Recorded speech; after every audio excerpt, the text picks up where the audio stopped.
Hey guys, so today we're going to look at Harry Truman and the Cold War. I'm going to try and keep this 45 minutes or less, maybe even 30 minutes if I can talk fast. So keep up with me, make sure you listen to the audio. I'm sorry that I'm not in the corner on this one. I can't get it to work on my Chromebook from home. So let's get started. This is President Harry Truman. He took over for FDR after FDR died. FDR was president during the Great Depression and World War II, and he was already disabled. So he just died from just overall sickness and stress. Okay. So what we're going into is called the Cold War. And basically, I'm going to summarize what you have in front of you. It's called the Cold War because it is a war of words and fear and tension, and not so much actual confrontation. So the Cold War does heat up into certain hot spots. Like Korea and Vietnam. So the Korean War and the Vietnam War are part of the Cold War. But basically, the Cold War is a lot of us versus the USSR, but using other people to do that. And it lasts from 1946 to 1991. Okay. So what is going on in the United States? What is the United States point of view? Stalin seemed intent on creating these spheres of influence in Eastern Europe. So at the Yalta Conference at the end of World War II that you took notes on your own and hopefully read about in your textbook, the Soviet Union pledged to allow democratic elections in Eastern Europe. So that's like Poland, Romania, Bulgaria, Czechoslovakia, and Hungary. But basically, they ignore that self-determination promise. They also said that they were going to release East Germany and allow Germany to completely reunify under democratic rule. They did not do that as well. The U.S. wants to spread democracy throughout the world. They want a strong international organization to maintain global peace, and that's the United Nations. Winston Churchill spoke I think it was in the United States, actually. Fulton, Mississippi is what my notes say. And he calls it the Iron Curtain speech. So basically saying that there is such a stark difference. Here's what the Iron Curtain is. Such a stark difference between Western and Eastern Europe because of the communism issue that it seems as if there is an Iron Curtain between. Okay? What do the Soviets feel about this? The U.S. doesn't, basically, the Soviet Union had tons of men, just throwing men at the war. And most of the people that died during World War II, if they were soldiers, there was a good chance that they were Soviet soldiers. The U.S. didn't open a Western front in Europe as fast as Stalin wanted. Millions of Soviet soldiers died. The US and British did not tell Stalin about the atomic bomb project until it was too late. And think about it. The Soviet Union had been invaded by Germany twice in the past 40 years, World War I and now World War II. And those invasions were rather successful. They pushed pretty deep into that western part of Russia. So Stalin wants to set up a buffer zone, that word right here, basically making those Eastern Europe countries as if they were communist countries, Soviet satellites, like they're orbiting, they're connected to the Soviet Union, so that they get attacked and not him. Okay, so here's what I mean by the Iron Curtain here. Sometimes it's called the Eastern Bloc. So this is the Soviet Union. These are all the satellites of the Soviet Union. So communist governments that have been propped up by the Soviet Union in these countries. And that's his buffer zone because, guys, this right here is Germany, okay?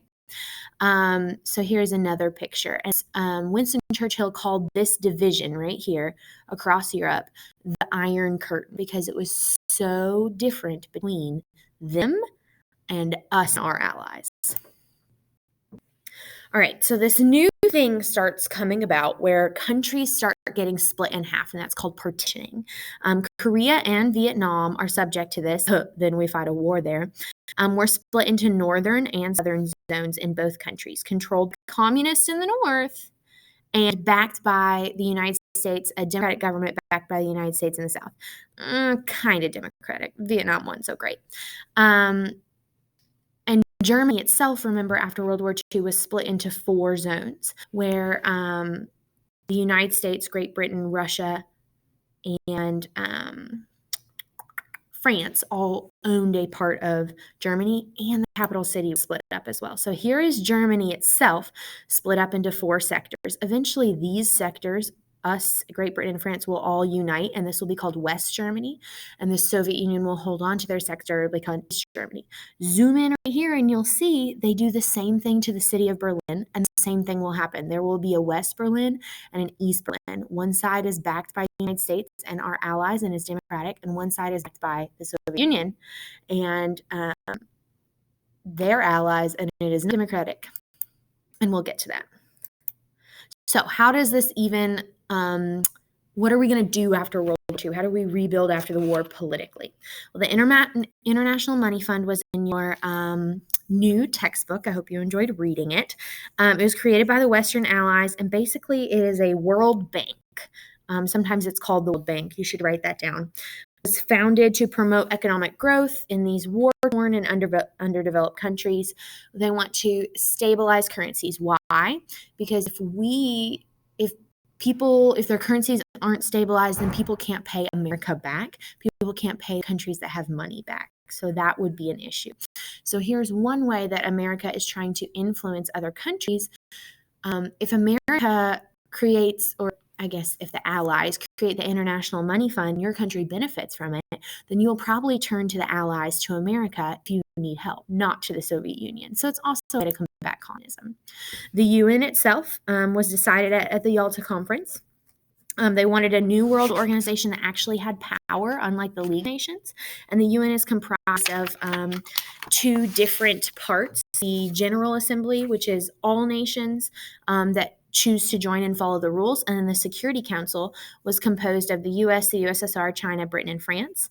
And they serve so this is like a permanent body to maintain consistency, and other nations rotate in and out on 2-year basis.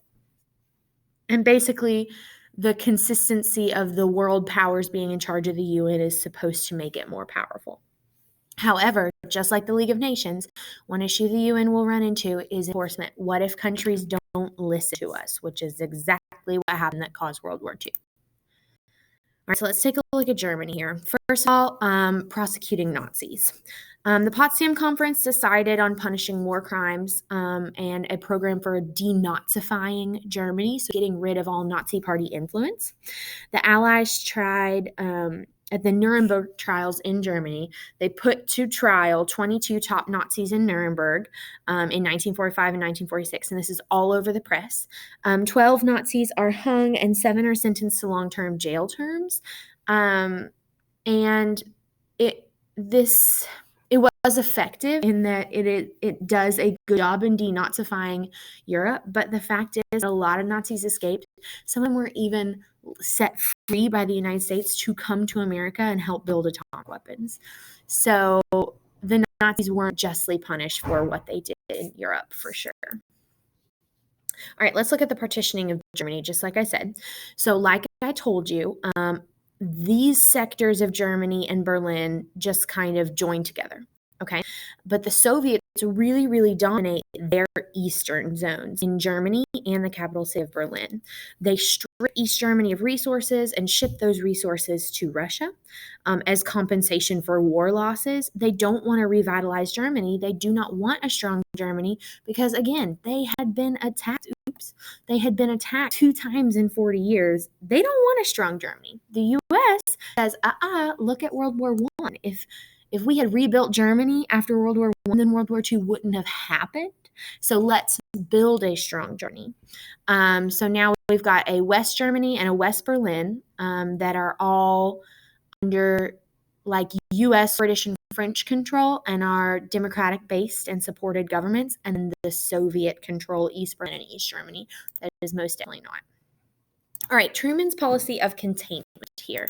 Ooh, flying. So, 1947, the U.S. ambassador to Russia, George Kennan, warned Truman that Russia wants to expand its empire. The Soviet leaders had an idea that the outside world was hostile and it was their duty to overthrow political forces beyond their borders. So, where are we seeing that happening? Already in East Europe, in Germany, and the Middle East, the Soviet Unions are trying to expand. So George Kennan comes up with the idea, how about we stop them from expanding? We contain them. Containment. Okay?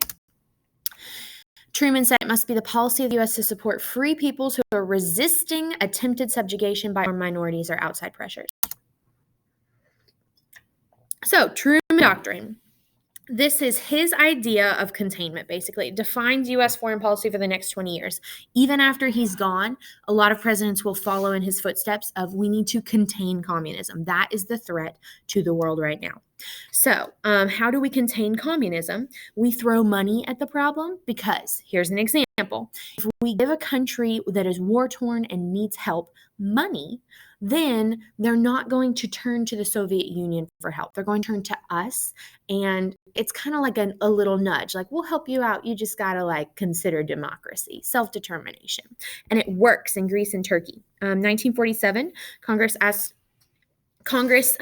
$400 million to support democracy in Turkey and Greece and rebuilding. And the result was positive, democracy on both sides. And those countries, even though they're so close to the Eastern Bloc, so close to the Soviet Union, will support democratic institutions. Let me check my time real quick. I can do this. So, possibly. Here's another example, 1947 Marshall Plan. France, Italy, and Germany are suffering from economic chaos after World War II. Remember, we don't want that to happen because that's what caused World War II, because Germany was suffering. The U.S. fears that communist parties could exploit those hardships, kind of like the Nazi Party exploited the hardships in Germany. And the Secretary of State, his name was George Marshall, invited Europeans to create this joint plan for economic recovery, and the U.S. would fund this plan. So here's the funding, $12.5 billion. Let me make sure that's right. $1 billion for 4 years in 16 different European countries, used specifically for recovery is the goal. Within a few years, most recipients of the plans were exceeding pre-war output. So this economic recovery is working. And it was seen as an economic miracle. The Communist Party really lost ground in Italy and France. And the Marshall Plan was seen as a major success. All right, so let's take a look at what's happening in Germany. So flash forward a year, 1948 here, into 1949. Berlin is deep inside of East Germany. So Berlin is split up, half America backed, half Soviet Union backed, but the entire city is within East Germany, the Soviet Union side of Germany. So the Soviets basically want to take a stand against U.S. influence in their territory. So they completely cut off our side of Berlin, Western Berlin. They cut off railway access, river access, and road access. Eventually, people are running out of food, out of coal. Their electricity is cut off. They're being held like it's an entire half of a city being held hostage. And America has to make a decision here.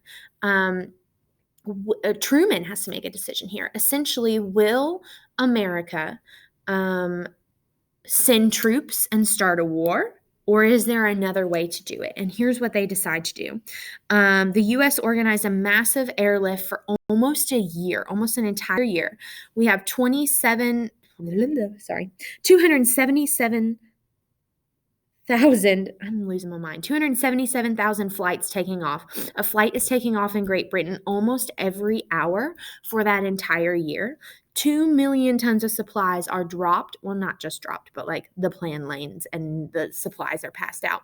And the city of West Germany survives. So many thought World War III was inevitable. Many thought we were going to send troops, but that's not how Truman handled it at all. And instead, he stopped World War III from happening and just threw money at the problem to stop it.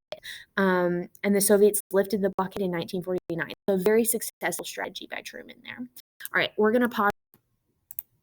All right, so this is a war. Even though it's not really we're fighting each other, it's still a war. And what do people do in war? They choose sides. They make alliances. So our quote-unquote alliance during Truman's second term is created for the Cold War purposes, and it's called the North Atlantic Treaty Organization, or NATO, okay?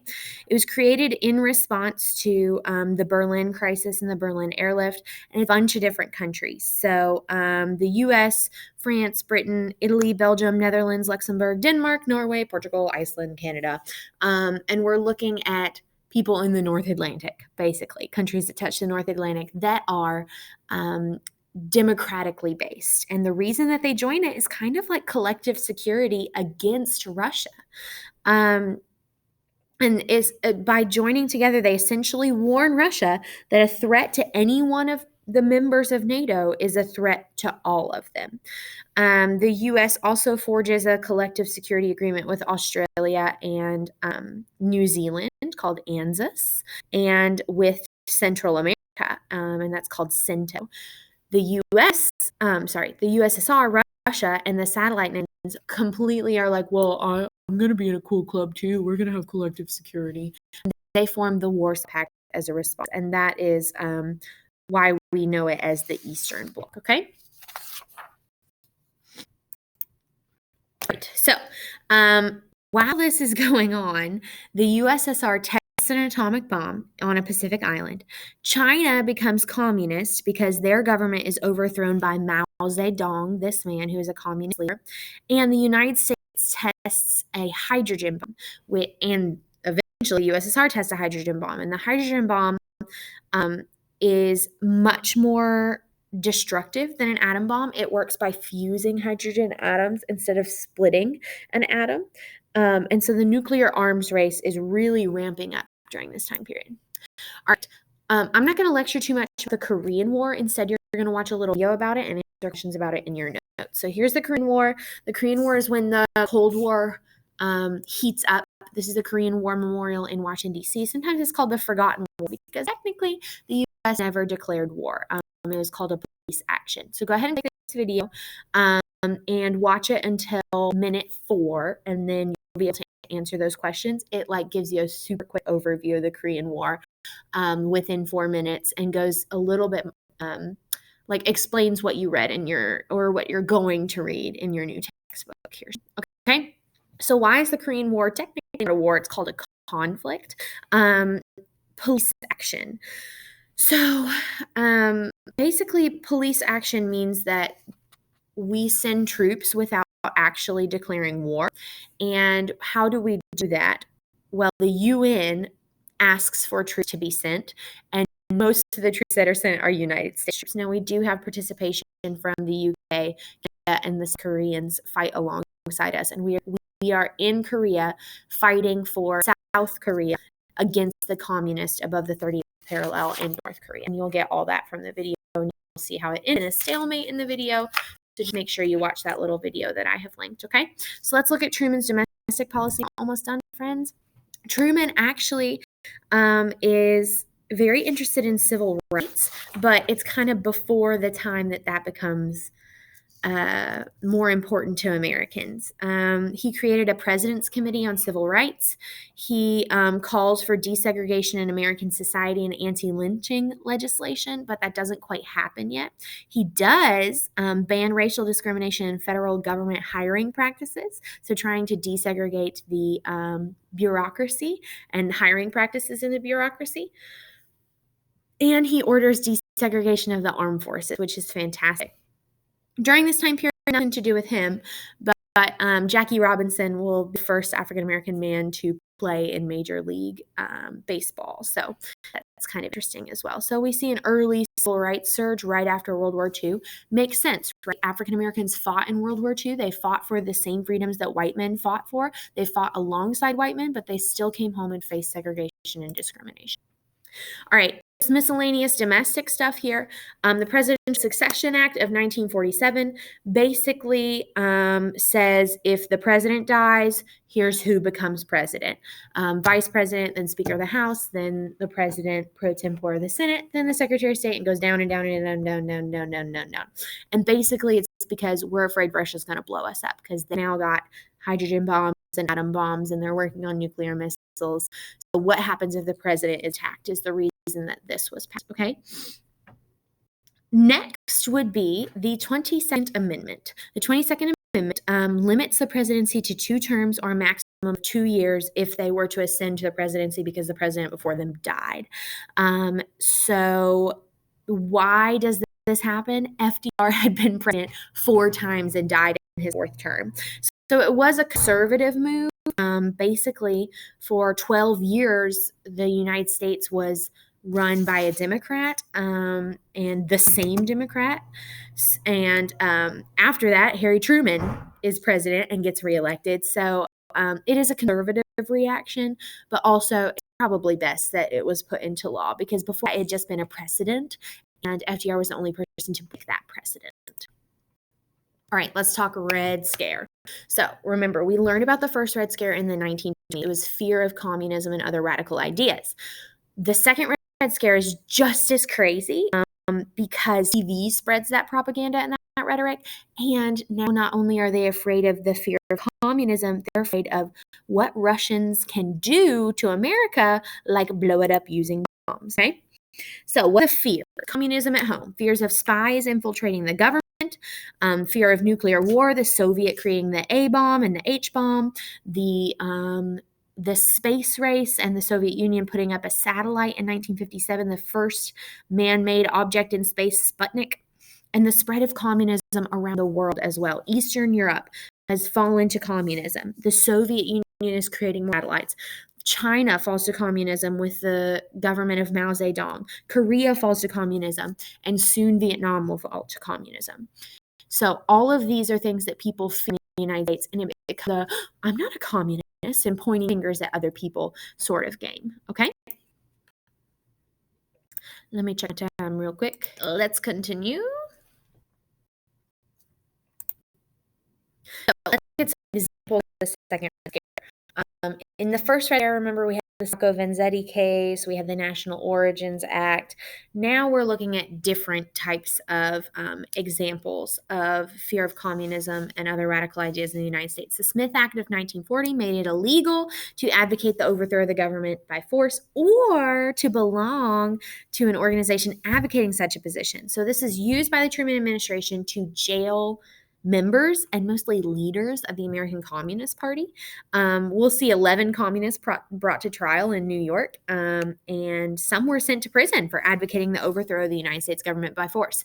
Hey, guess what? That's illegal. You, freedom of speech wise, have the right to say that you're going to overthrow the government. Isn't that what we did when we overthrew the government that Great Britain had over us in the Revolutionary War?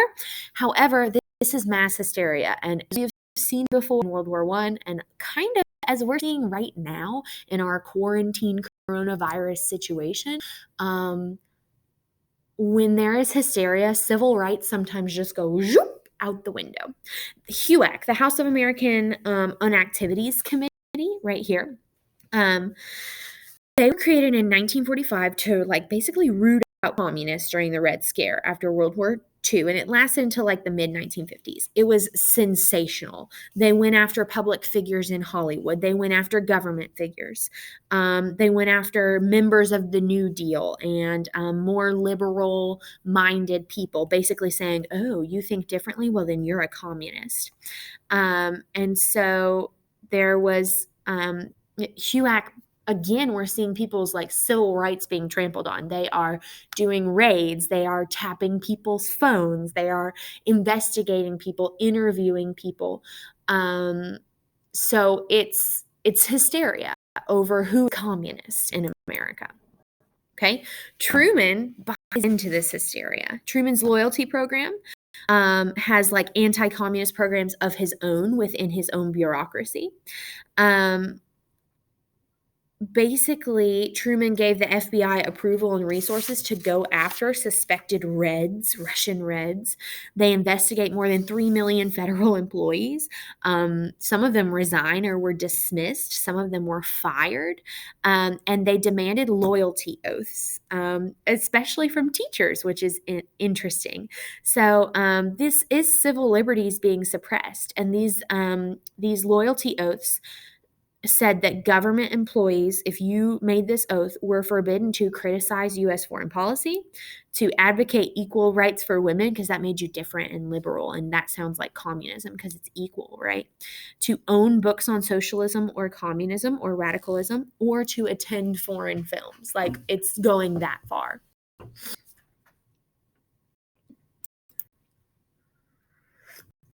All right, another trampling of civil rights, the McCarran Internal Security Bill.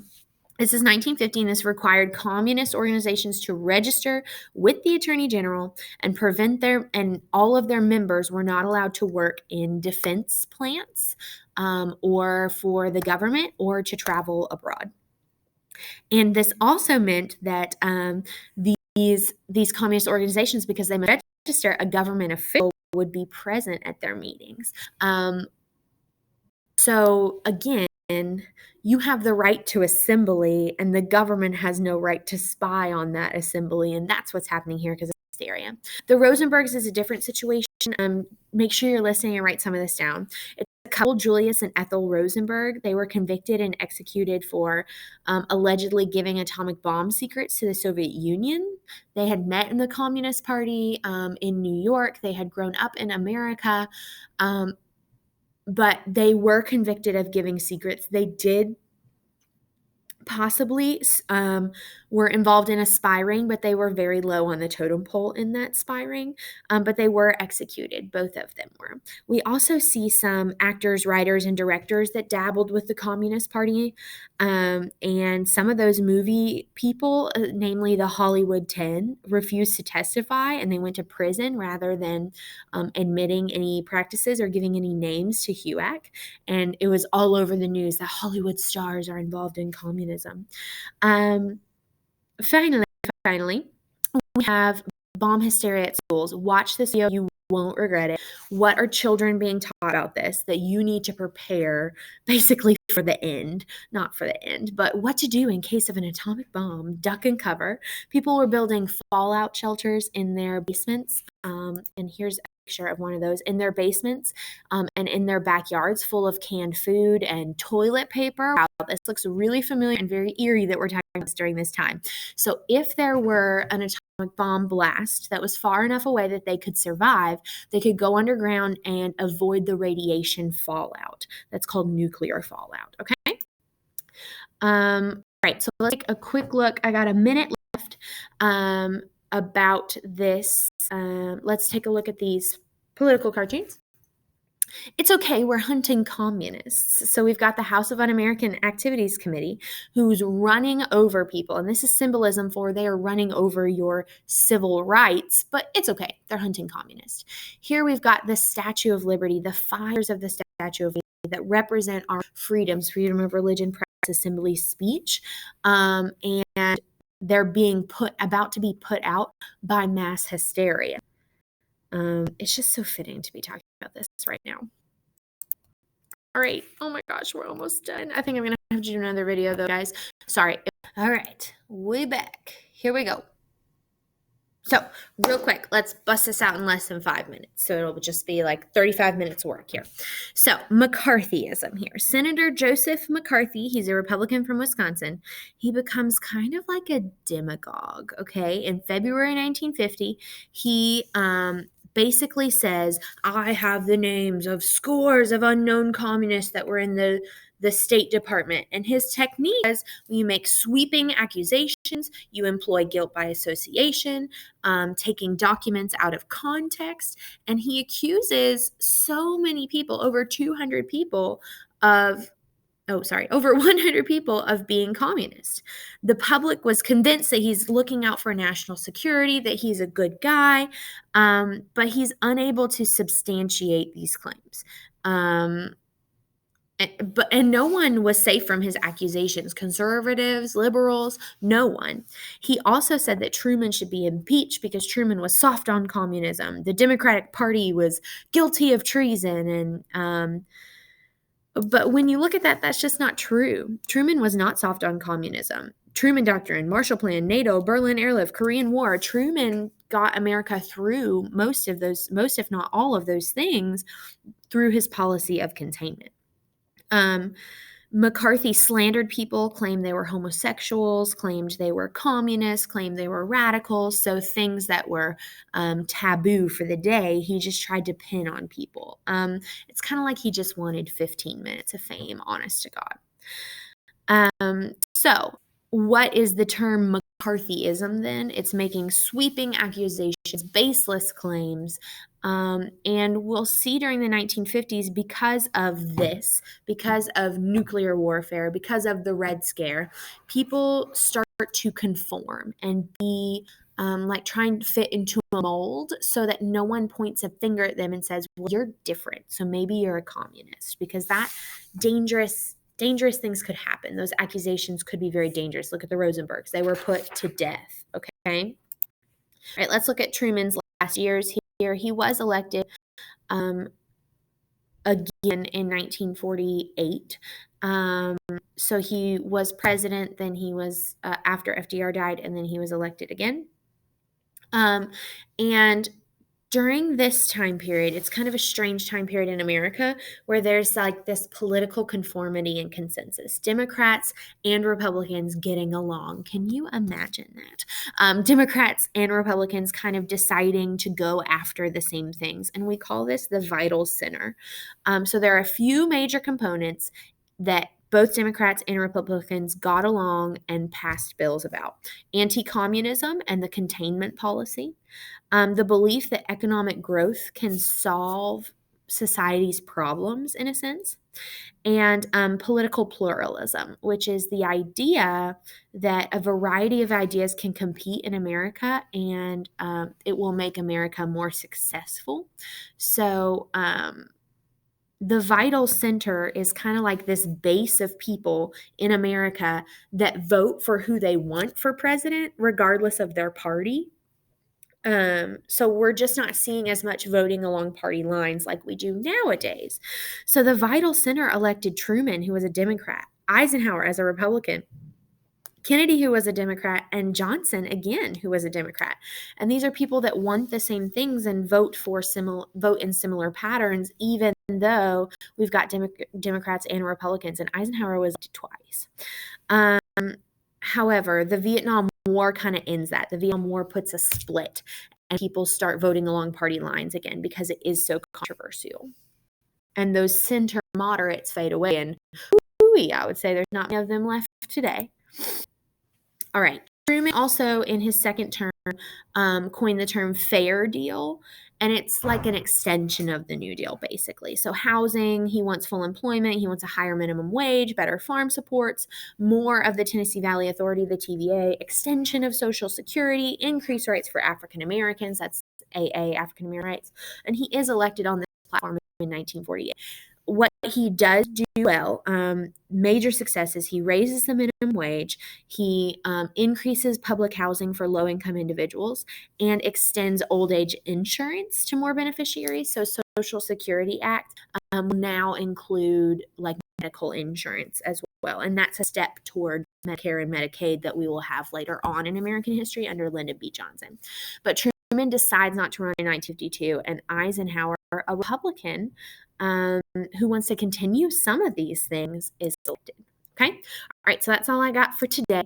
Please, please, please, much easier if you post a picture of your notes on Google Classroom. I know that you don't have this notes packet. If you have a printer, please print it out and take notes that way. If not, just do it on paper. You know what?